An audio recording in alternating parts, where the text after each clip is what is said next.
Ayan po si ate guys. Tandaan nyo po ang mukhang yan. Hindi man po yung mukhang yan ang makakatransact nyo sa future. Maaaring may makaharap kayo na ganitong modus sa future. Ganito yung ginagawa nila. Nagbebenta sila ng mga cellphone na nakalahati sa original price. Halimbawang 20,000 yung price ng cellphone nila. Binibenta nila ng 10,000. So, katulad nitong nangyari kay kuya, na harap-harapan mismo. Nagbayad siya ng GCash. Tinanong niya kay ate yung number niya. Pinakita din ni kuya yung pangalan niya na pagsisindan ng pera at nag-okay naman si ate. Kaya nung nasent na ang pera, doon na niya pagaganahin ang kaniyang modus. Maya-maya po guys ay makikita nyo ang kanyang mga pamamaraan. Pakikalat nyo po ang video na to para makita po ng lahat ang ganitong modus para ma-aware po kayo. At ma-aware din po ang iba. Sana po ay makatulong. Kawawan naman po yung mabibiktima sa future. Pasalamat. Si kuya at meron siyang record na video. Dahil kung wala, marahil siguro ay baka natabla na yan.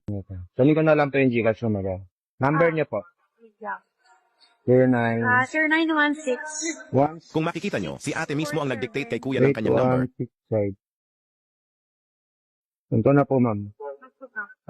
Ayan. Tama po yung pangalan.